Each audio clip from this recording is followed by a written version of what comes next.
নমস্কার বন্ধুরা, টুকিটাকি রান্নাঘরে আপনাদের সবাইকে স্বাগত। আমি এখানে 1 চামচ তিল, 1 চামচ পোস্ত, 1 চামচ সর্ষে,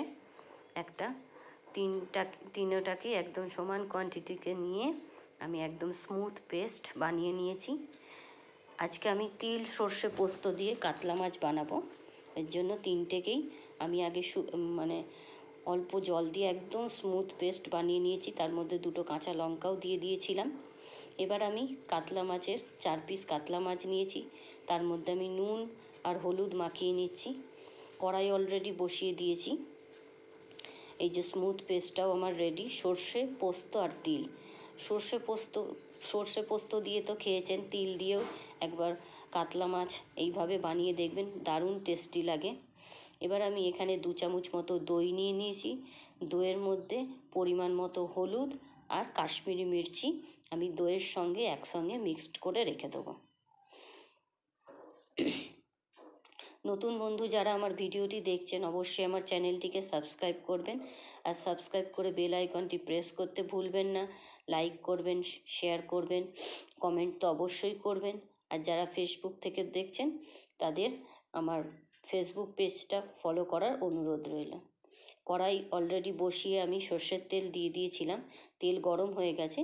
আমি 4 পিস মাছকে বেশ একটু লাল লাল করে ভেজে নেব। সর্ষে পোস্ত দিয়ে অনেকেই কাতলা মাছ খেয়েছেন। একবার এইভাবে তিল দিয়ে সেম সর্ষে, পোস্ত, তিল আর কাঁচা লঙ্কা পেস্ট করে এইভাবে করে দেখবেন। এই সর্ষে, পোস্ত, তিল দিয়ে কিন্তু অনেক রকম নিরামিষ রান্নাও করা যায়।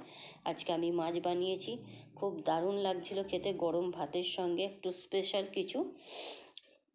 এখানে একটা মিডিয়াম সাইজের পেঁয়াজ, মাছগুলো লাল লাল করে ভাজা হয়ে গেছে।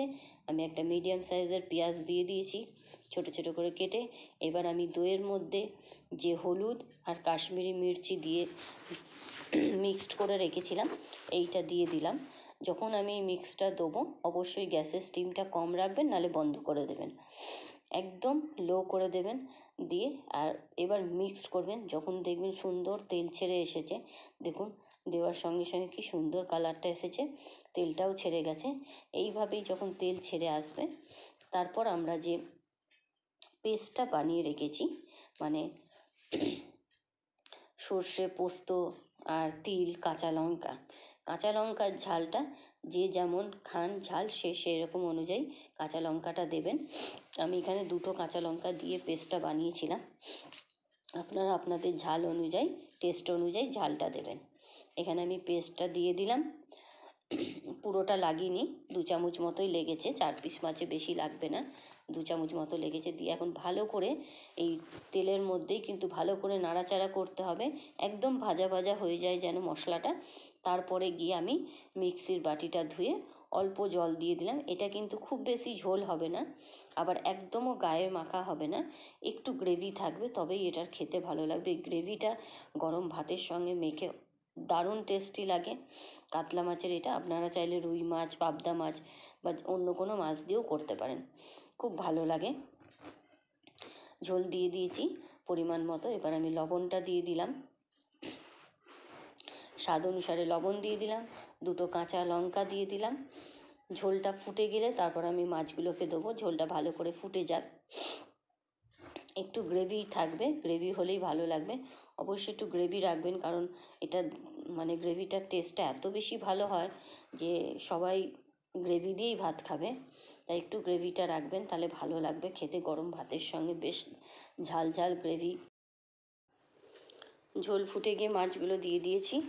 এবার একদম ভালো করে ফুটিয়ে নামিয়ে নেব, ফোটাবো, যাতে মাছের মধ্যেও ঝোলের গ্রেভির টেস্টটা ঢোকে। একদম ভালো করে ফুটিয়ে নেবো, যতটুকু গ্রেভি দরকার ততটুকু ঝোল যতক্ষণ না টানবে ততক্ষণ ফোটাবো। দেখুন একদম ঝোলটা যতটুকু আমার দরকার একদম সেম হয়ে গেছে। এবার আমি এখানে একটা গন্ধরাজ লেবু ওপরের চোগলাটা একটু গ্রেট করে দিয়ে দেবো। তাতে কী হবে, এটা টেস্টটা খুব ভালো হবে আর গন্ধটা, ফ্লেভারটা দারুণ হবে। খুব বেশি না, শুধু ওপরের সবুজ যে ভাগটা, সবুজ রঙটা এইটাই দেবো, যেন সাদা না বেরিয়ে যায়। তাহলে গন্ধরাজ লেবুর ওপরের এইটা একটুখানি গ্রেট করে দিয়ে দিয়েছি। দিয়ে আমি গ্যাসের ফ্লেমটা বন্ধ করেই দিয়েছি। এখন আমি একটু ঢেকে দেবো, বেশিক্ষণ না, জাস্ট 1-2 মিনিটের জন্য আমি একটু ঢেকে দেবো। ঢেকে দিলে এটার ফ্লেভারটা এর মধ্যে বেশ সুন্দর হবে। দেখুন কতটা সুন্দর লাগছে, একদম গ্রেভিও আছে, একদম ঝাল ঝাল সুন্দর সর্ষে পোস্ত তিল দিয়ে দারুণ একটা রেসিপি আপনাদের সঙ্গে শেয়ার করলাম। অবশ্যই কমেন্টে জানাতে ভুলবেন না কেমন লাগলো। আর বাড়িতে গেস্ট এলে বা কোনো স্পেশাল দিনে এইভাবে একবার কাতলা মাছ বানিয়ে দেখবেন, দুর্দান্ত লাগে, দুর্দান্ত খেতে লাগে গরম ভাতের সঙ্গে।